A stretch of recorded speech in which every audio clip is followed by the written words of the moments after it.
Hi, Arcfieldweather.com meteorologist Paul Dorian here on Monday morning, June the 23rd. Intense heat and humidity for the Mid-Atlantic region during the next few days. That heat wave extends up to the New England area, out across the Midwest, the Eastern Great Lakes.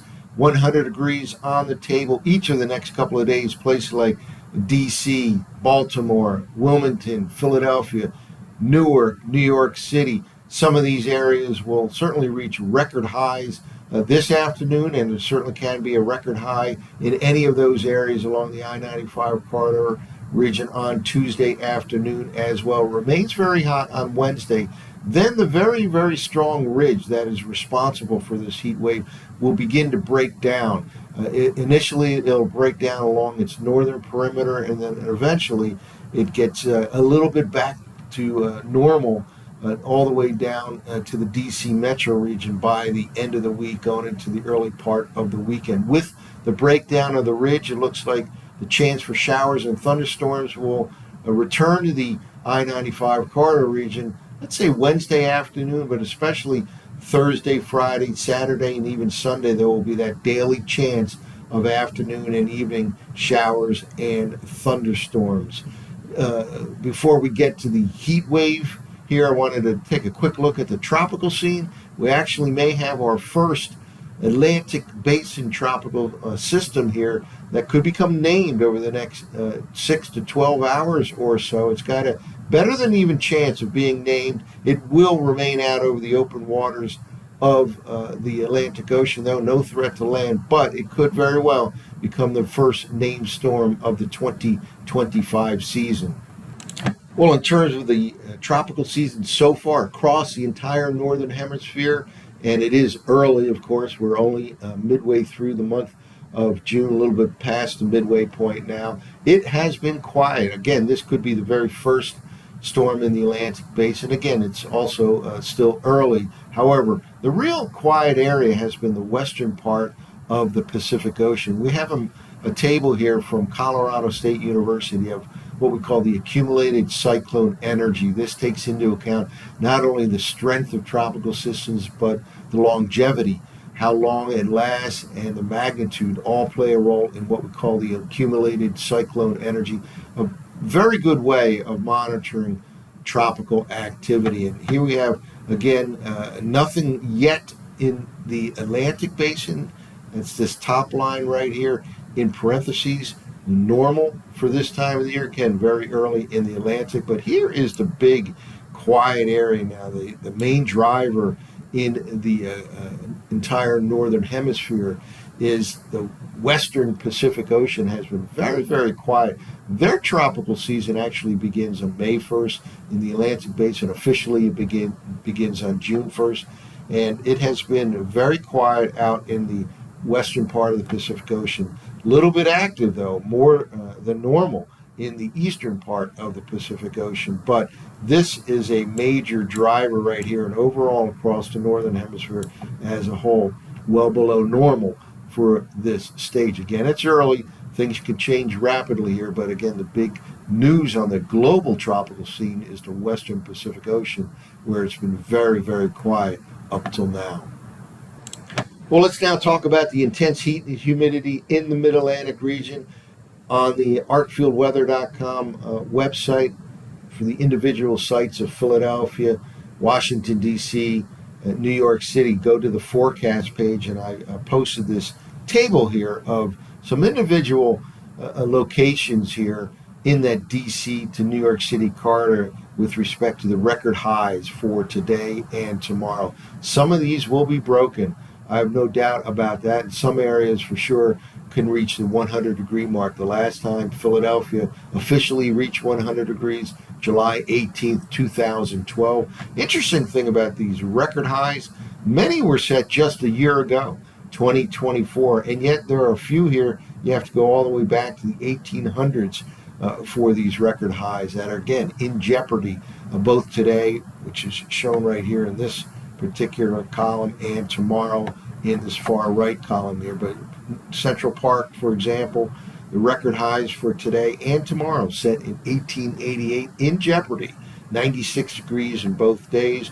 Wilmington, 1894, was a 100-degree record high for today. But many of these other areas, it's 2024, the record high for today just set 1 year ago. So this is something we'll monitor over the next several hours, and again on Tuesday afternoon. Well, let's take a look at the 500 millibar height anomaly forecast maps from last night's 0Z run of the GFS. By the way, we talked about the possibility in this kind of a pattern for what we call a mesoscale convective complex. When I was going to school back in the day at Penn State, they were called MCCs, mesoscale convective complexes. Then they kind of took on the name MCSs, mesoscale convective systems. Basically, a complex of thunderstorms can form on the northern perimeter of a strong ridge in that northwest flow. Indeed, that is what happened yesterday, and it moved in this fashion from southeastern Canada all across New York State, parts of New England. Even the eastern part of Pennsylvania was impacted by some shower and thunderstorm activity on Sunday. Again, this was that MCC, or mesoscale convective complex, that moved from northwest to southeast. And what it did, it reduced the temperature somewhat because of cloud cover for many, many hours on Sunday. So the real heat and humidity, the real intense heat and humidity kicks into gear today for places like New York City, central New Jersey, Philadelphia. Down in D.C., they certainly had a hot and humid day on Sunday, but even there, it will become even hotter today. And probably the peak of this three-day heat wave in the Mid-Atlantic region will come on Tuesday afternoon. But again, we did have that complex of thunderstorms. Now, let's move forward here in time and watch what happens to this ridge. It sticks around certainly right through midweek, but this is when it starts to weaken.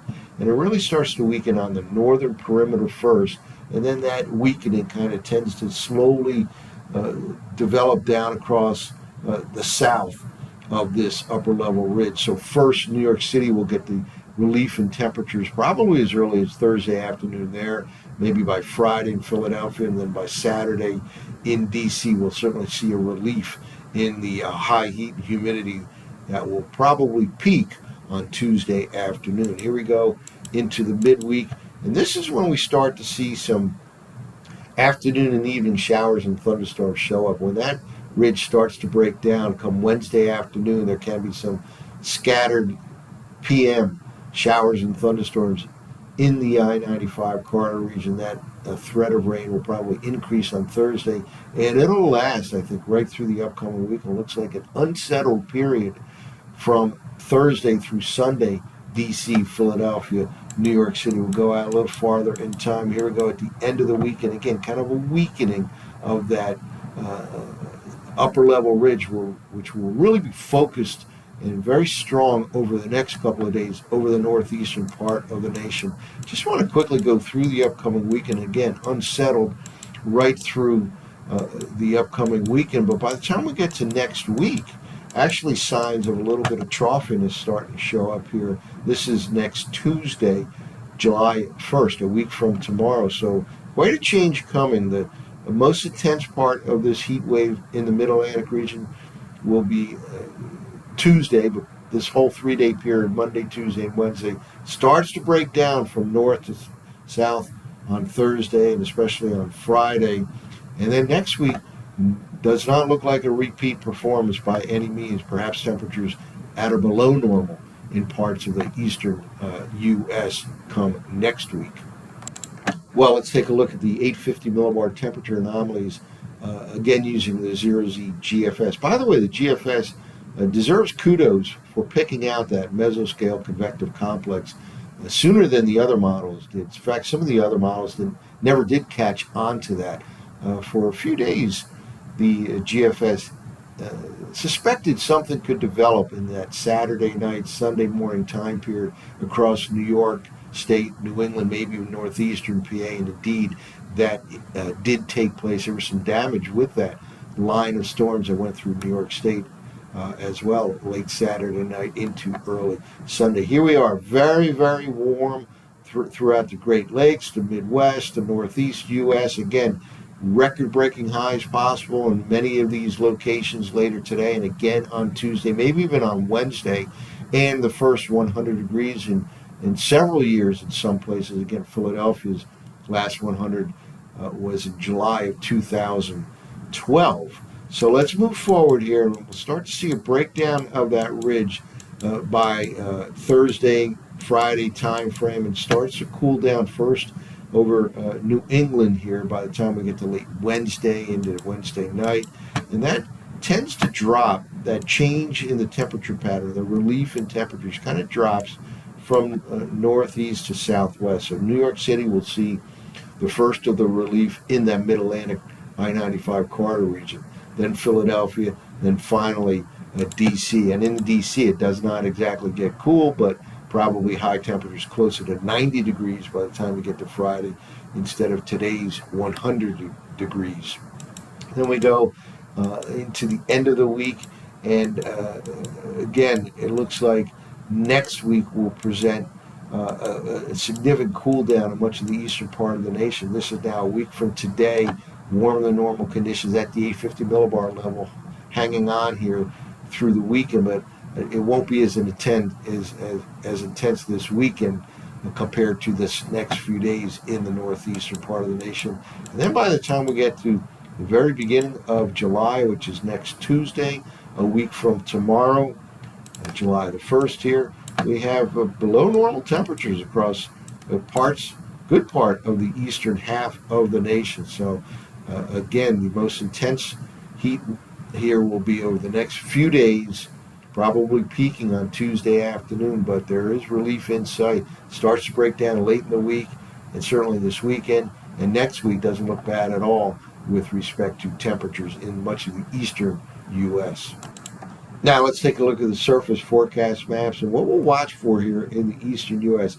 As this ridge starts to break down by the middle of the week on its northern perimeter and then gradually weakening on south of there into the southern part of the Mid-Atlantic region, we'll start to see an increase in the afternoon and evening showers and thunderstorms. Here we are starting the day here. Surface high pressure centered over the western Carolinas, that upper level ridge kind of centered farther to the north over the northeast U.S. Now, we'll move forward here. No rain in the forecast for today or tonight throughout the northeastern part of the nation. Then by the time we get to late tomorrow, you start to see some afternoon and evening showers and thunderstorms showing up here.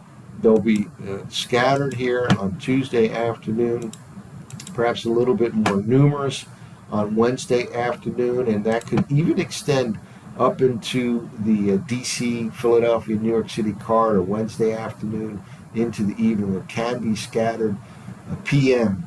showers and thunderstorms as that ridge begins to break down. And notice also up here, high pressure starts to build into southeastern Canada. That is what will lead to that cooling from the northeast to the southwest by the time we get to the latter part of the upcoming week here. Now let's move forward again, and here's Thursday afternoon again, a kind of an enhanced chance of afternoon and evening showers and thunderstorms by Thursday afternoon, and it remains unsettled, I would say, with a daily chance of especially afternoon and evening showers and thunderstorms Friday, Saturday, and Sunday as well throughout much of the eastern half of the nation. So an unsettled pattern. It looks like it'll last right through the upcoming weekend.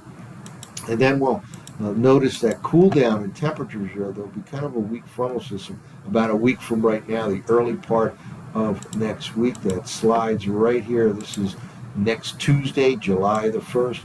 That frontal system slides south and east, and that ushers in some normal to perhaps even below normal air for the beginning of the month of July. Again, we're talking a week from tomorrow, next Tuesday, July the 1st. So intense heat and humidity over the next few days. Many areas in the Mid-Atlantic region will reach 100 degrees. Some, that'll be the first time in many, many years. There'll certainly be some record-breaking highs this afternoon, and again on Tuesday afternoon, maybe even on Wednesday afternoon as well. By the way, there's also some what we call record warm overnight lows. Temperatures, in fact, in Philadelphia last night, I believe officially dropped down to only 76 degrees, which matched the highest low temperature for this date ever. So there's already been some kind of record-breaking activity with respect to these not only afternoon high temperatures, but overnight low temperatures on the warm side. So a lot going on here. Again, an unsettled weather pattern sets up in the Mid-Atlantic region Thursday, Friday, Saturday, and Sunday. With that, I think will come an increasing chance of flash flooding here, because I think some of that rain later this week into the weekend can be heavy at times. That's it for now. For ArcfieldWeather.com, this has been meteorologist Paul Dorian.